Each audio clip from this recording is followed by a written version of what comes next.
નમસ્કાર. આજે આપણે એક એવા કુદરતી ઉપાય વિશે વાત કરવાના છીએ જે ખેતીમાં ખરેખર ક્રાંતિ લાવી શકે છે અને એનું નામ છે જીવામૃત. ચાલો આના વિશે ઊંડાણમાં સમજીએ.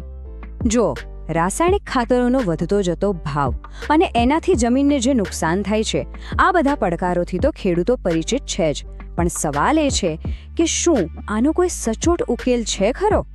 જી બિલકુલ છે, અને એનો જવાબ છે જીવામૃત. આ એક એવું શક્તિશાળી અને શુદ્ધ ઓર્ગેનિક મિશ્રણ છે જે જમીનમાં જાણે કે નવા પ્રાણ પૂરે છે અને પાકની વૃદ્ધિને પણ જબરદસ્ત વેગ આપે છે. તો આને જરા આ રીતે સમજીએ. એક બાજુ છે રાસાયણિક ખેતી, જે ધીમે ધીમે જમીનની ફળદ્રુપતાને ખતમ કરી નાખે છે, અને બીજી બાજુ છે જીવામૃત, જે કુદરતી બેક્ટેરિયા અને પોષક તત્વોનો ખજાનો છે અને એ જ જમીનને ફરીથી જીવંત કરી દે છે. તો પછી જીવામૃત જ શા માટે? કારણ કે એના ફાયદા ખરેખર ગજબના છે. એનાથી જમીનની ફળદ્રુપતા વધે છે, પાકનો વિકાસ એકદમ ઝડપી બને છે અને રાસાયણિક ખાતરોની જરૂરિયાત તો સમજો કે ઘટી જ જાય છે. સૌથી મોટી વાત તો એ છે કે તે જમીનને જીવંત અને તંદુરસ્ત બનાવે છે, અને આ બધું જ સંપૂર્ણપણે કુદરતી રીતે અને સાવ નજીવા ખર્ચમાં. સારું, તો હવે સૌથી મહત્વની વાત પર આવીએ. જીવામૃત બને છે કેવી રીતે? ચાલો એની સંપૂર્ણ પદ્ધતિ, એની સામગ્રી અને એને તૈયાર કરવાની રીત સ્ટેપ બાય સ્ટેપ સમજીએ. તો જુઓ, 200 લીટર જીવામૃત બનાવવા માટે શું શું જોઈશે?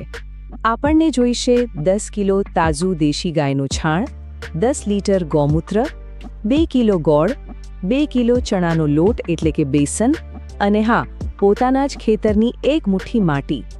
આ બધું 200 લીટર પાણીમાં ભેળવવાનું છે. અને સારી વાત એ છે કે આ બધી વસ્તુઓ લગભગ આસાનીથી મળી જાય છે. અહીં એક વાત ખાસ યાદ રાખવાની છે. સારામાં સારા પરિણામ માટે હંમેશા દેશી ગાયના છાણ અને ગૌમૂત્રનો જ ઉપયોગ કરવાનો આગ્રહ રાખો, કેમ કે એની અસરકારકતાનો આખો આધાર એમાં રહેલા ખાસ પ્રકારના સૂક્ષ્મ જીવાણુઓ પર જ છે. અને આને બનાવવાની રીત તો જુઓ, એકદમ સરળ છે. સૌથી પહેલા એક મોટું ડ્રમ લઈને એમાં 200 લીટર પાણી ભરી દો.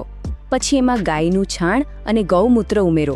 એ પછી ગોળ અને ચણાનો લોટ નાખી દો, અને છેલ્લે પેલી ખેતરની મુઠ્ઠીભર માટી. બસ હવે લાકડાની લાકડીથી બધું બરાબર હલાવી નાખો અને ડ્રમને છાયણામાં મૂકી દો. પછી 5 થી 7 દિવસ સુધી દિવસમાં 2 વાર એને હલાવતા રહેવાનું છે.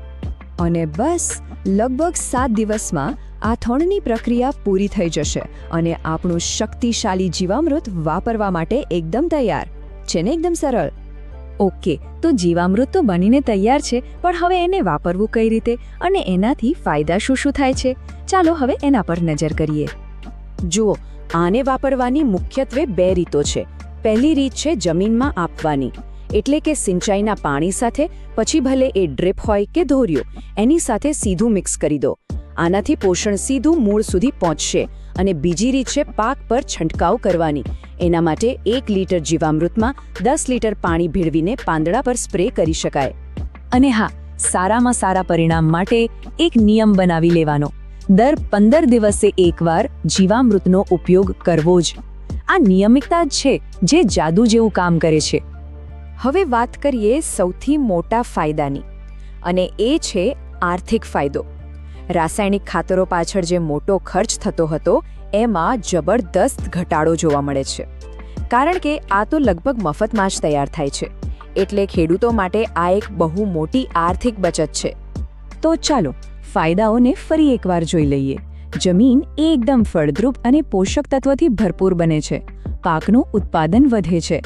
ખાતર પરનો ખર્ચ તો સાવ ઘટી જાય છે, અને લાંબા ગાળે જમીનની તબિયત સુધરે છે. એ તો અલગ. એટલું જ નહીં, પાકમાં રોગચાળો પણ ઓછો થાય છે. આમ જુઓ તો આ સંપૂર્ણ ઓર્ગેનિક ખેતી તરફ જવાનો એક પાક્કો રસ્તો છે. ટૂંકમાં કહીએ તો જીવામૃતની આખી તાકાત એની સાદગીમાં છે. એ સસ્તું છે, સરળ છે અને એકદમ શુદ્ધ ઓર્ગેનિક ખાતર છે. અને સૌથી સારી વાત એ છે કે એને ઘરે બનાવવું બિલકુલ આસાન છે. તો આ બધી ચર્ચા પછી એક મોટો સવાલ મનમાં આવે છે. શું જીવામૃત જેવી સાવ સરળ અને કુદરતી પદ્ધતિઓ અપનાવીને આપણે ખેતીના ભવિષ્યને એક નવી, સારી દિશા આપી શકીએ છીએ? આના પર વિચારવું રહ્યું, ખરું ને?